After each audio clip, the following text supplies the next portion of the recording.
আপনার বাসার কংক্রিটের দেয়ালে কি চিড় ধরেছে? বৃষ্টির পানিতে কি কংক্রিট নষ্ট হয়ে যাচ্ছে? চিন্তা করে দেখুন তো, যদি এমন এক ধরনের কংক্রিট থাকত যেটা নিজের ক্ষত নিজেই সারিয়ে তুলতে পারত। ঠিকই শুনছেন, আজ আপনাকে এমনই এক সেলফ হিলিং কংক্রিটের গল্প শোনাবো। কংক্রিট দিয়ে নির্মাণের একটি সাধারণ সমস্যা হলো পানির উপস্থিতি কিংবা তাপমাত্রার তারতম্যের কারণে কংক্রিটে ফাটল ধরা। এতে ভবনের স্থায়িত্ব হুমকির মুখে পড়ে। এই সমস্যা মেরামত করা ব্যয়বহুল, কখনো কখনো পুরো স্ট্রাকচারটাই বদলে ফেলতে হয়। আর এই সমস্যারই অভিনব এক সমাধান নিয়ে এসেছেন বিজ্ঞানীরা, যার নাম সেলফ হিলিং কংক্রিট। এই কংক্রিটে মেশানো থাকে মাইক্রো এনক্যাপসুলেটেড হিলিং এজেন্টস, যা কংক্রিট মিক্সের মাঝে নিঃশব্দে অবস্থান করে।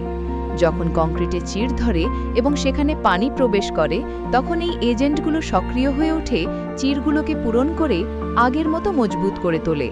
ফলে ভবনের আয়ু বাড়ে বহুদিন।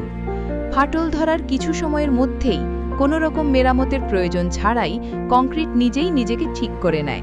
এতে সময় ও অর্থ দুটোরই সাশ্রয় হয়। সেলফ হিলিং কংক্রিট নিয়ে এখনও গবেষণা চলছে, তবে খুব শিগগিরই এমন দিন আসবে যখন ফাটল ধরার চিন্তায় আর কপালে ভাঁজ পড়বে না, কারণ আপনার বাড়ি নিজেই নিজের চিকিৎসক হয়ে উঠবে।